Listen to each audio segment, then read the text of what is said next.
দেশে ডেঙ্গুতে একদিনে ৬ জনের মৃত্যু হয়েছে। চলতি বছর এ নিয়ে ডেঙ্গুতে মৃত্যু ১৩১ জনের। স্বাস্থ্য অধিদপ্তরের নিয়মিত প্রতিবেদনে এই তথ্য জানানো হয়। স্বাস্থ্য অধিদপ্তর জানায়, শনিবার সকাল ৮টা থেকে রবিবার সকাল ৮টার মধ্যে হাসপাতালে ভর্তি হয়েছেন আক্রান্ত ৯২৬ জন। এবছর একদিনে রোগী ভর্তির সর্বোচ্চ রেকর্ড এটি। এখন পর্যন্ত হাসপাতালে মোট ভর্তি ২৪,০৩৪ জন। গত ২৪ ঘণ্টায় মৃত ৬ জনের মধ্যে ঢাকা দক্ষিণ ও উত্তরে ২ জন করে এবং চট্টগ্রাম ও বরিশাল বিভাগে ১ জন করে মারা যান। স্বাস্থ্য অধিদপ্তর আরও জানায়, দেশের সরকারি বেসরকারি হাসপাতালগুলোতে ২,৮২২ জন ডেঙ্গু রোগী ভর্তি আছেন। এর মধ্যে ঢাকায় ১,৪৯৪ জন আর ১,৩২৮ জন অন্যান্য বিভাগে।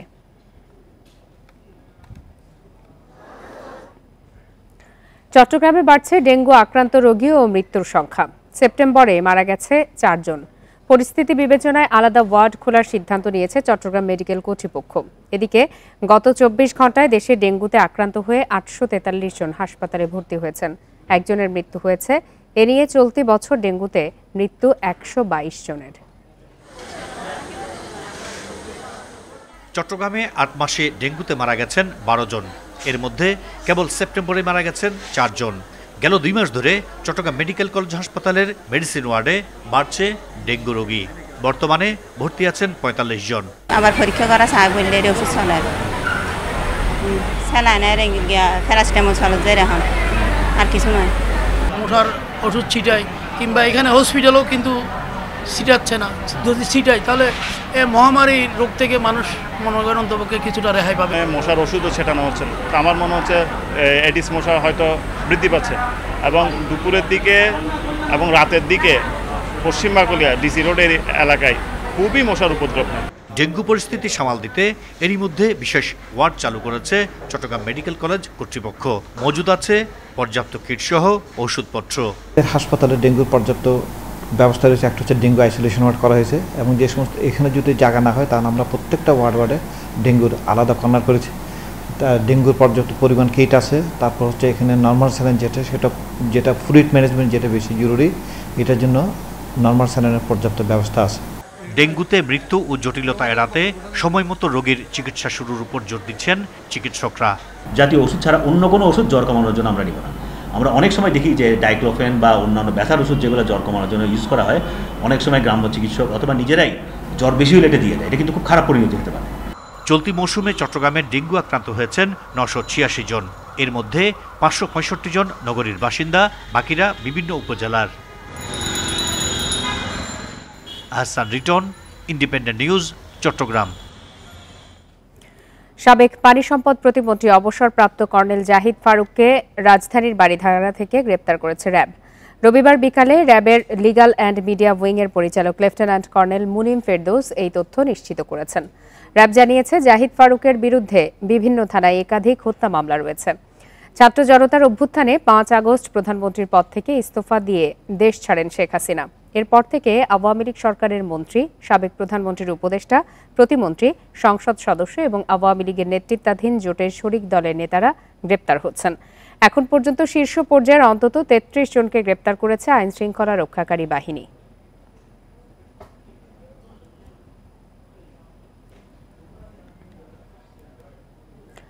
আওয়ামী লীগের সাধারণ সম্পাদক এবং সাবেক সড়ক পরিবহন ও সেতুমন্ত্রী ওবায়দুল কাদেরের ব্যাংক হিসাবের তথ্য চেয়েছে কেন্দ্রীয় ব্যাংকের আর্থিক গোয়েন্দা বিভাগ, Bangladesh financial intelligence unit BFIU। রবিবার ব্যাংক হিসাবের এই তথ্য চেয়ে দেশের বিভিন্ন ব্যাংক ও আর্থিক প্রতিষ্ঠানের কাছে নির্দেশনা পাঠিয়েছে BFIU। এতে বলা হয়, ওবায়দুল কাদেরের নামে থাকা ব্যাংক হিসাবে কত টাকা জমা হয়েছে বা কখন জমা করা হয়েছে সবকিছু খতিয়ে দেখা হবে। ওবায়দুল কাদের সহ তার পরিবারের সদস্যদের ব্যাংক হিসাবের তথ্য চেয়েছে আর্থিক গোয়েন্দা সংস্থাটি। এর আগে ২৭ আগস্ট ওবায়দুল কাদেরের ব্যাংক হিসাব স্থগিত করা হয়।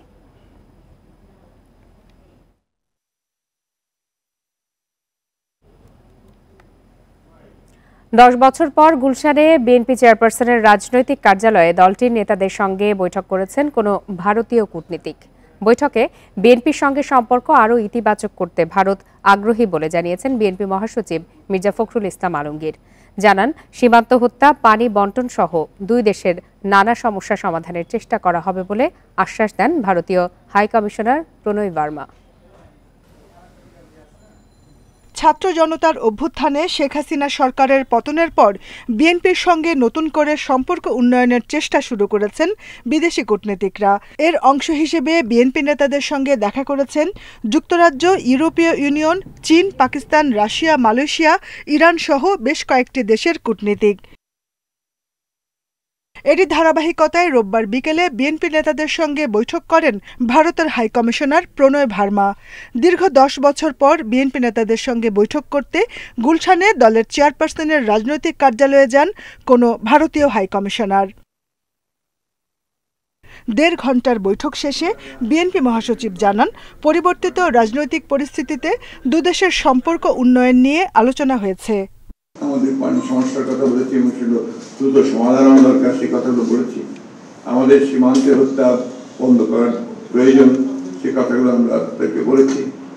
সেই সঙ্গে আমাদের যে সিকিউরিটি যে বিষয়টা আছে সেটা নিয়ে আমরা কথা বলেছি। ভারত বিএনপির সাথে সম্পর্ক ইতিবাচক করতে আগ্রহী বলেও জানান বিএনপি মহাসচিব। বাংলাদেশের সঙ্গে তারা সম্পর্ক আরো দৃঢ় করতে চান। আমাদের সঙ্গেও তারা তাদের দেশের রাজনৈতিক দলগুলোর যে সম্পর্ক সেটাকে দৃঢ় করতে চান, এই অবস্থা তারা তৈরি করছে। এবং এই সম্পর্কের মধ্যে আরো কি করে সুস্থতা, আরো পজিটিভিটি কি করে নিয়ে আসা যায়, সেই বিষয়টার উপরে তারা কাজ করতে আগ্রহী। মির্জা ফখরুল জানান, বাংলাদেশের সঙ্গে চলমান সমস্যা সমাধানের চেষ্টা করা হবে বলেও আশ্বাস দিয়েছেন ভারতের হাইকমিশনার। Jahanara Parvin, independent news, Dhaka. ভারতে ইলিশ রপ্তানির সিদ্ধান্তে নাখোশ মৎস্য উপদেষ্টা ফরিদা আখতার। দায় চাপালেন বাণিজ্য মন্ত্রণালয়ের ওপর। বলেন, আপত্তি সত্ত্বেও রপ্তানির অনুমোদন দেওয়া হয়েছে। এদিকে ইলিশ রপ্তানি বন্ধে আইনি নোটিশ দিয়েছেন সুপ্রিম কোর্টের এক আইনজীবী। 3 দিনের মধ্যে প্রয়োজনীয় ব্যবস্থা নিতে অনুরোধ জানানো হয়েছে। 8 অক্টোবর শুরু হচ্ছে দুর্গাপূজা। পূজায় ভারতে 5 বছর ধরে ইলিশ রপ্তানি করা হয়, কিন্তু দায়িত্ব নিয়েই রপ্তানি না করার ঘোষণা দেন মৎস্য ও প্রাণী সম্পদ উপদেষ্টা। শনিবার ভারতে 3000 টন ইলিশ রপ্তানির অনুমোদন দেয় বাণিজ্য মন্ত্রণালয়। এই সিদ্ধান্তে অসন্তোষ জানান ফরিদা আক্তার। মন্তব্য করেন, মৎস্য মন্ত্রণালয়ের আপত্তি উপেক্ষা করেছে বাণিজ্য মন্ত্রণালয়।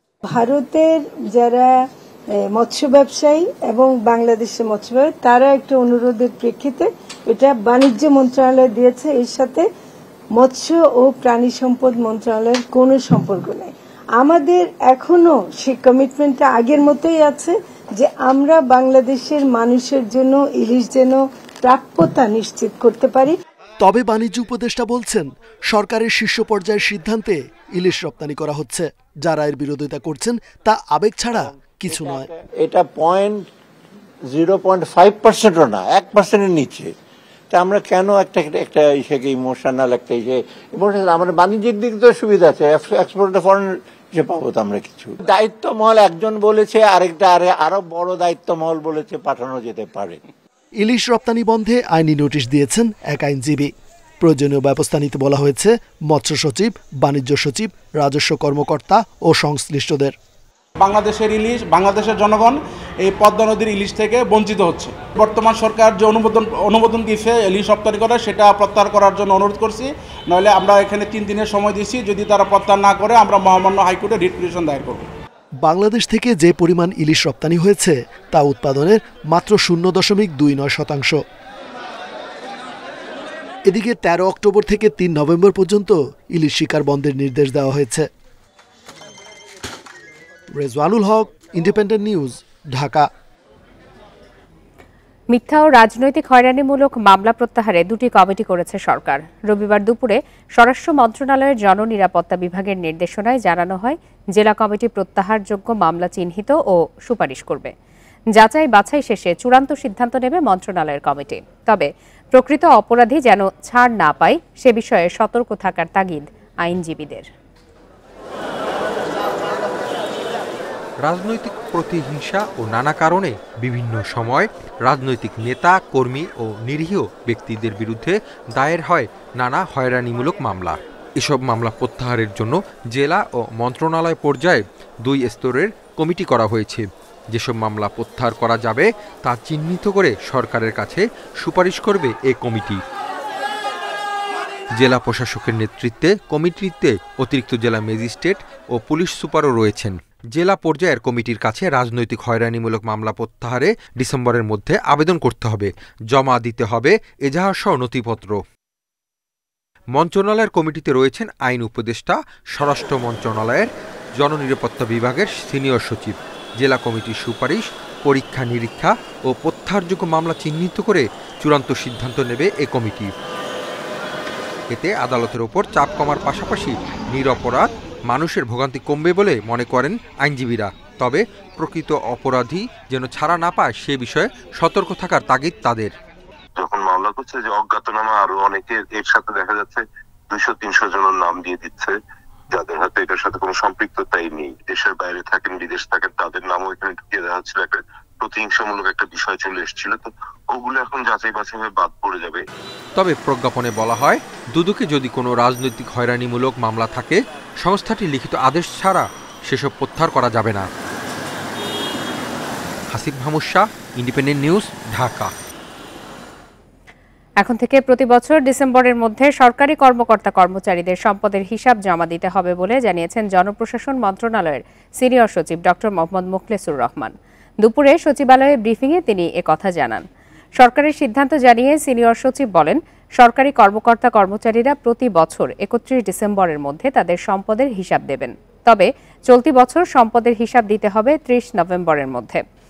সিলযুক্ত খামে করে এই সম্পদের হিসাব প্রত্যেকের সংশ্লিষ্ট দপ্তরে জমা দিতে হবে। এই সিদ্ধান্তের মাধ্যমে 15 লাখ সরকারি কর্মচারীর সম্পদ নজরদারিতে আনা হচ্ছে।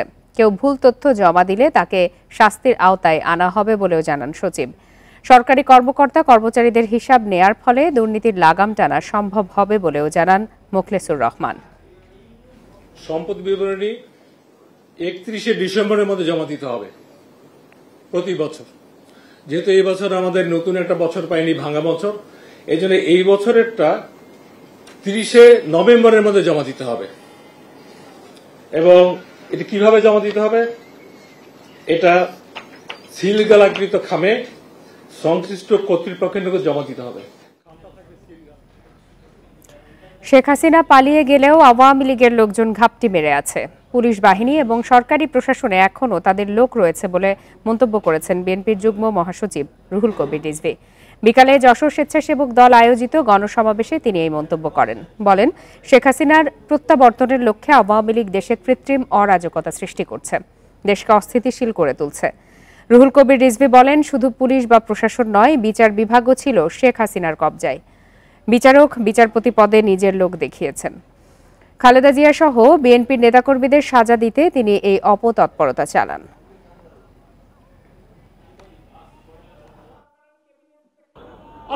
এই যে বিচার বিভাগ এটা তো ছিল শেখ হাসিনার একটা জল্লাদখানা, একটা কসাইখানা ছিল শেখ হাসিনা। বিরোধী দলকে সাজা দেওয়ার জন্য নিজের মনোনীত নেতাদেরকে বিচারপতি করে অথবা আরো বড় বিচারপতি প্রমোশনের লোক দিয়ে আপনার একের পর এক বিএনপির প্রধান নেতৃবৃন্দের নামে তার সাজা দিয়েছে। বগুড়ার শাহজাহানপুরের সাবেক স্বেচ্ছাসেবক লীগ নেতা সাগর তালুকদার সহ 2 জনকে কুপিয়ে হত্যা করেছে দুর্বৃত্তরা। এ বিষয়ে আরো বিস্তারিত জানাতে এই মুহূর্তে বগুড়া থেকে যোগ দিয়েছেন সহকর্মী জজিফ হোসেন। সরাসরি চলে যাচ্ছে তার কাছে। জজিফ, কিভাবে এই হত্যাকাণ্ডের ঘটনা ঘটলো এবং কারা দায়ী, পুলিশ কি বলছে, এবং একজনের পরিচয় জানা গেছে, বাকি 2 জন কারা?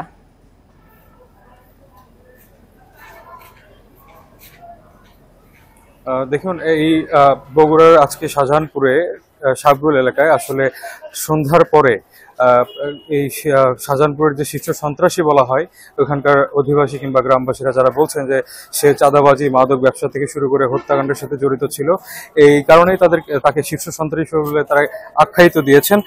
তারা যেটি বলছেন যে আসলে দীর্ঘদিন যাবৎ তারা যে শোষণ নিপীড়নের শিকার হয়েছিলেন, হয়তোবা এই কারণেই তাদের যে শত্রু রয়েছেন সেই শত্রুতার জেরেই হয়তোবা এই নৃশংস হত্যাকাণ্ডটি হয়ে থাকতে পারে বলে তারা আমাদেরকে জানিয়েছেন।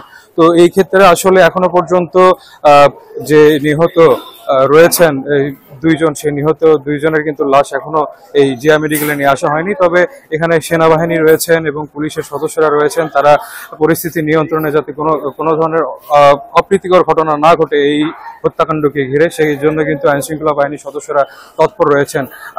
যেহেতু সাবগুল এলাকায় তারা দীর্ঘদিন যাবৎ এরকম অরাজকতা সৃষ্টি করে আসছিলেন, সেই ক্ষেত্রে কিন্তু আসলে সেখানকার গ্রামবাসীরা বলছেন যে দুর্বৃত্তরা ঠিক এই তাদের যে পূর্বশত্রুতার জের, এই কারণেই হয়তোবা এই হত্যাকাণ্ডটি হয়ে থাকতে পারে। আপনাকে একটি বিষয় জানিয়ে রেখে যে নিহত যে রয়েছেন জেলে ছিলেন এবং জেলে থাকা অবস্থায় তাকে কিন্তু সে একটি হত্যাকাণ্ড সংঘটিত করে আদেশ দিয়েছিলেন বলে আমরা জানতে পেরেছি। এই মুহূর্তে আসলে নিহতের স্বজনরা আসছেন ধীরে ধীরে। তারা আসলে বলছেন যে যেইভাবে তার হাজবেন্ডকে কিংবা তাদের স্বজনকে হত্যা করা হয়েছে, তাদের দ্রুত শাস্তির আওতায় নিয়ে এসে আসলে যাতে তাদের বিচার করা হয়, এই দাবিটি কিন্তু তারা করছেন। এখন পর্যন্ত আসলে মরদেহ জিয়া মেডিকেলে এসে পৌঁছায়নি, তবে ইতিমধ্যেই আমরা শুনেছি যে রাস্তায় রয়েছে এবং কিছুক্ষণের মধ্যে আসলে মরদেহ দুটি নিয়ে আসা হবে। জি, জজিফ হোসেন, আপনি তথ্য সংগ্রহ করতে থাকুন। পরবর্তীতে নিশ্চয়ই এই ঘটনার সর্বশেষ আমরা আপনার মাধ্যমে জানতে পারবো। জুলাই আন্দোলনে আহতদের চিকিৎসা দিতে ঢাকায় এসেছে চীনের 10 সদস্যের মেডিকেল টিম। দুপুরে শাহজালাল বিমানবন্দরে তাদের স্বাগত জানান চীনের রাষ্ট্রদূত ইয়াও ওয়েন। এ সময় তিনি বলেন, প্রধান উপদেষ্টার অনুরোধে ঢাকায় এসেছে চিকিৎসক দল। প্রয়োজন হলে গুরুতর আহতদের চীনে নিয়ে চিকিৎসা দেয়া হবে। জুলাই আগস্টের গণ অভ্যুত্থানে আহত হাজারো ছাত্র জনতা হাসপাতালে চিকিৎসা নিচ্ছেন। অনেকের শরীরে এখনো আটকে আছে বুলেট, কেউ হারিয়েছেন পা, কেউ চোখ। এমন গুরুতর আহতদের উন্নত চিকিৎসায় চীনের সহায়তা চায় অন্তর্বর্তী সরকার। এতে সাড়া দিয়ে ঢাকায় এসেছে চীনের ন্যাশনাল হেলথ কমিশনের 10 জন। আন্দোলনে আহত ছাত্র জনতার উন্নত চিকিৎসার জন্য চীনের সহায়তা চেয়েছেন প্রধান উপদেষ্টা। বাংলাদেশের এই সংকটে আমরা পাশে থাকতে চাই। বন্ধুত্বের স্মারক হিসেবেই জাতীয় জরুরি মেডিকেল টিম পাঠানো হয়েছে। এই উদ্যোগ অন্তর্বর্তী সরকারের প্রতি সমর্থনেরই অংশ। গুরুতর আহতদের প্রয়োজন হলে চীনে নিয়ে যাওয়া হবে বলে জানান মেডিকেল টিমের প্রধান। আমাদের দলটিতে অর্থোপেডিক্স, চোখ ও মেডিসিন বিশেষজ্ঞ ডাক্তার এবং দক্ষ নার্স রয়েছে। আহতদের জরুরি সেবা দেওয়া হবে, প্রয়োজনে গুরুতরদের চীনেও পাঠানো হবে। এরপর আরও চিকিৎসক এবং চিকিৎসা সরঞ্জাম আসবে বলে জানান চীনের রাষ্ট্রদূত। নাফিজাতুল্লাহ, ইন্ডিপেন্ডেন্ট নিউজ, ঢাকা।